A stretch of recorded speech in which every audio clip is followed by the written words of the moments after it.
on entame une discussion commune par le 1256. Madame Batho, vous avez la parole. Oui, merci Monsieur le Président. Donc en fait, la loi d'avenir avait permis une avancée très importante qui était l'inscription de la reconnaissance des préparations naturelles peu préoccupantes. L'amendement que je propose est un amendement en fait de simplification, puisqu'il y a un arrêté, Monsieur le Ministre, un arrêté du 27 avril 2016 qui fixe une liste en fait de ces PNPP. Et donc l'élément de simplification qui est proposé, qui correspond d'ailleurs à ce qu'était l'avis de la commission Comtox du ministère de l'Agriculture, c'est que toutes les parties consommables des plantes qui sont utilisées en alimentation humaine ou animale soient d'emblée considérées comme PNPP. Je vais prendre des exemples de préparations qui ne sont pas dans la liste actuelle.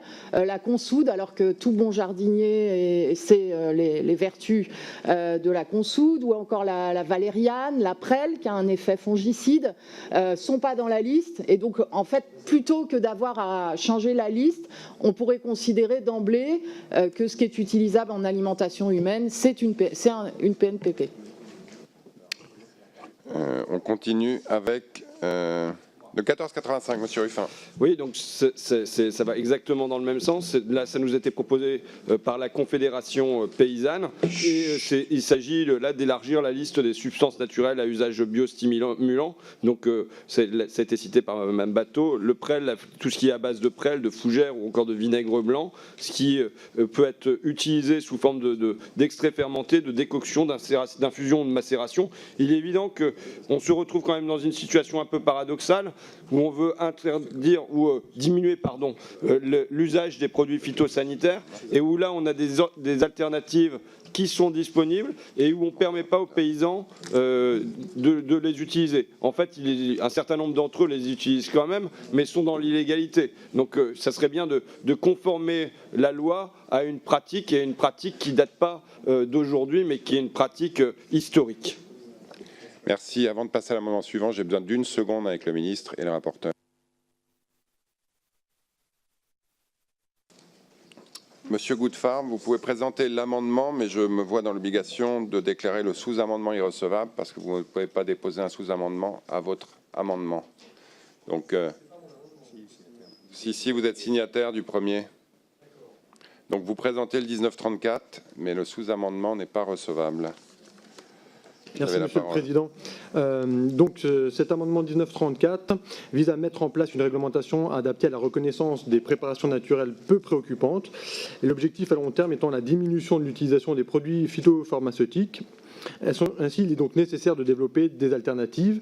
Et l'objectif est donc de prendre en compte, au sein de la liste des substances naturelles à usage biostimulant, spécifiquement les parties consommables des plantes utilisées en alimentation animale ou humaine.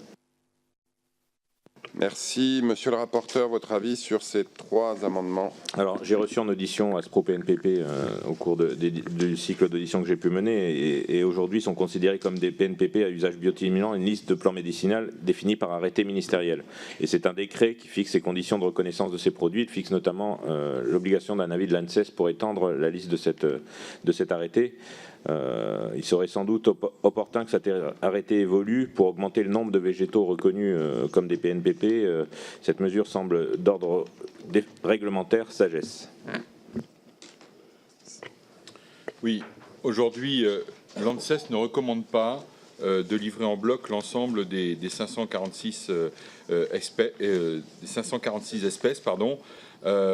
Et donc, c'est encadré réglementairement. Je ne peux que donner un avis défavorable sur la proposition. Madame Batho.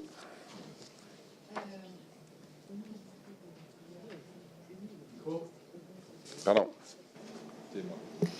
Compte tenu des enjeux qu'on a sur la recherche et l'expertise sur les substances chimiques préoccupantes, est-ce que franchement, on doit consacrer des moyens de l'ANSES à vérifier que la consoude peut être utilisée comme fortifiant? Moi, je ne crois pas. Et donc, c'est un élément, cet amendement, c'est un élément de simplicité, en fait. Ça ne veut pas dire que le cadre réglementaire, il est supprimé. Ça veut dire qu'on dit que tout ce qui est du bon sens, parce que c'est utilisé en alimentation humaine et animale, eh bien, on peut l'utiliser comme PNPP. Monsieur le ministre, vous avez ajouté quelque chose? Ok, je vais donc mettre aux voix cet amendement 1256 qui fait l'objet d'un avis de sagesse du rapporteur et d'un avis défavorable du gouvernement. Qui vote pour? Qui vote contre? Il est adopté.